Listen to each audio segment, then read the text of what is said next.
Guys, आज का जो टॉपिक है वो है मिश्र धातुएं, संगठन व उसके उपयोग। आज का टॉपिक है मिश्र धातुएं, संगठन व उसके उपयोग। जैसा कि आप जानते हो मिश्र धातुएं, तो सबसे पहले पता होना चाहिए कि मिश्र धातुएं क्या होती हैं और मिश्र धातुएं आखिर किन्हें कहा जाता है। तो मिश्र धातुएं वे धातुएं जिनको एक निश्चित अनुपात में, वे धातुएं यानी कि एक या एक से अधिक, वे धातुएं जिनको एक निश्चित अनुपात में पिघलाकर, गर्म करके पिघलाकर मिलाया जाता है, उनसे बना जो मिश्रण है वो कहलाता है मिश्र धातु। यह एक प्रकार का समांगी मिश्रण होता है। ये कैसा मिश्रण होता है? समांगी मिश्रण होता है। ठीक, तो आज हम लोग पढ़ेंगे मिश्र धातुएं, संगठन व उसके उपयोग। ठीक, पहला देखिए, जो इसकी ये टेबल बनी है, इसमें एक तरफ लिखा है आपका क्रम संख्या, दूसरी तरफ आपका मिश्र धातु, जिसको इंग्लिश में एलॉय भी कहते हैं, जिसको इंग्लिश में एलॉय भी कहते हैं। नेक्स्ट है आपका संगठन, ये कंपोजिशन और उपयोग यानी कि यूजेज।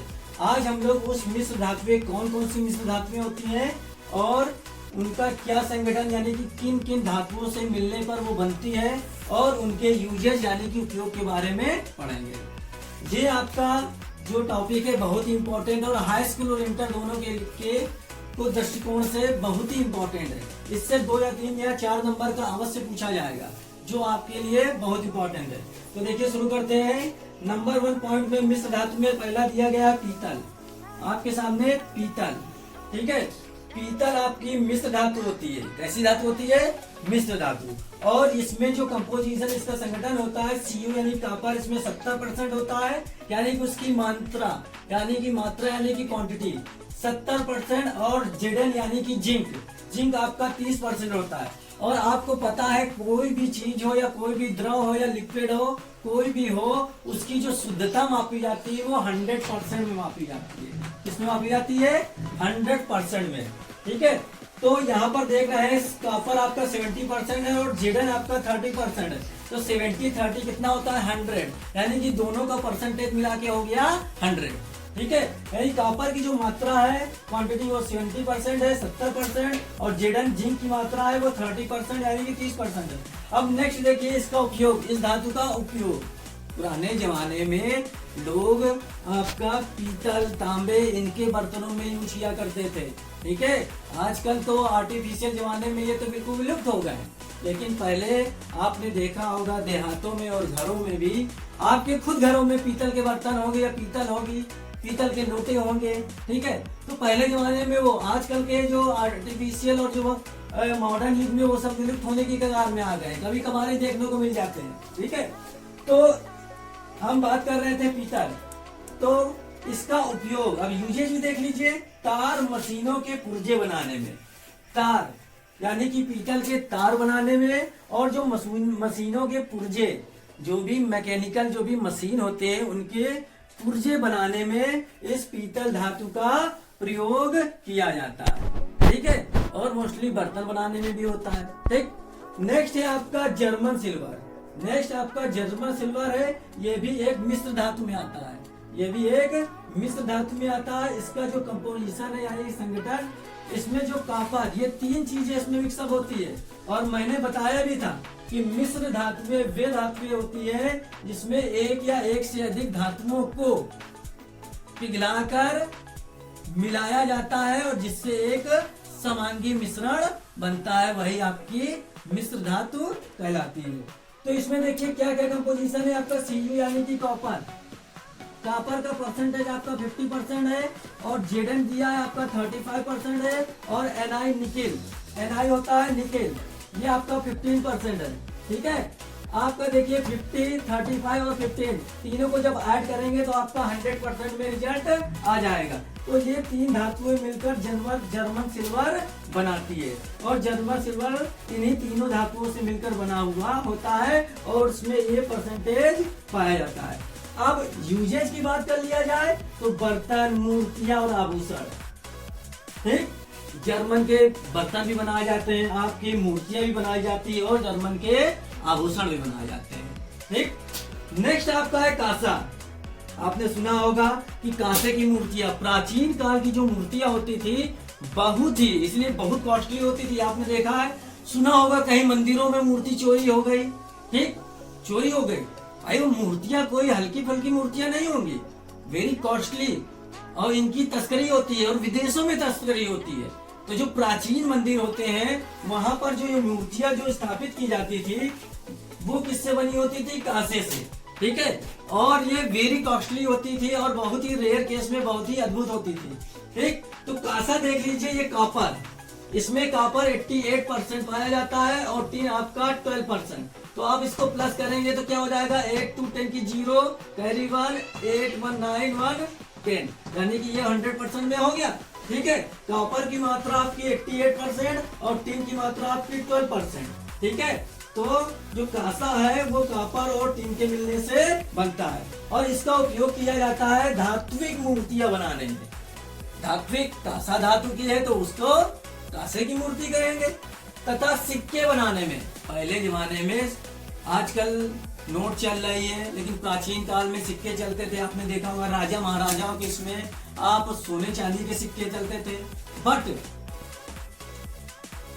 पहले जो है कांसे के भी सिक्के चलते थे, ठीक है। लेकिन वो चलन से बाहर हो गए हैं, अब वो देखने को नहीं मिलते, यानी कि विलुप्त प्रजातियों में उनको मान लीजिए, विलुप्त प्रजाति, यानी विलुप्त की श्रेणी में आ गए हैं। कभी कभार ही देखने को मिल जाए कांसे के सिक्के, ठीक है। तो आपने समझा कांसा। अब नेक्स्ट है आपका बेल धातु। बेल, आपका ये बेल नाम ही इंडिकेट कर रहा है, बेल मीन्स होता है घंटी। क्या होता है? घंटी, ठीक है। एक बेल धातु होगी। आप कहोगे सर जी ये बेल धातु कहां से आ गई, ये कौन सी धातु होती है? ये बेल धातु, बेल का मतलब घंटी होता है, आगे आपको क्लियर हो जाएगा। इसमें भी आपका जो कॉपर है, कॉपर की मात्रा 80% होती है, 80% होती है। और टिन की मात्रा होती है आपकी 10%, टिन की मात्रा 10% होती है, ठीक है। और इसके बाद एक निकिल भी इसमें पाया जाता है, Ni निकिल, जिसकी मात्रा 10% होती है, ठीक है।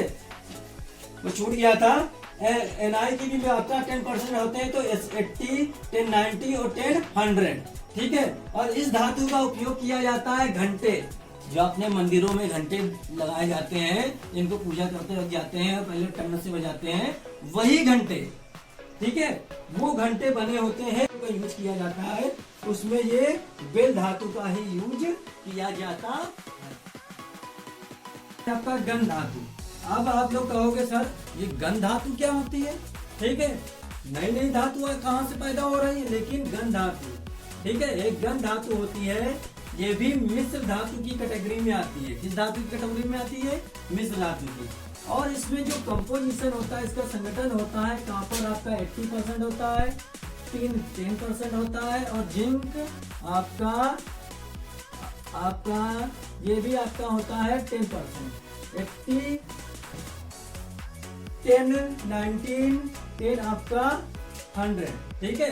तो गन धातु में जो आपका कंपोजिशन आपका मेटल की होती है, कॉपर आपका 80%, टिन आपका 10% होता है और जिडन आपका 10% होता है, ठीक। और इसका उपयोग किया जाता है बंदूकों को बनाने में तथा तोपों को बनाने में और उनकी नलिका, यानी बंदूक की जो नली होती है उसको बनाने में, और नलिका तथा मशीनों के पुर्जे बनाने में इसका उपयोग किया जाता है गन धातु का, ठीक।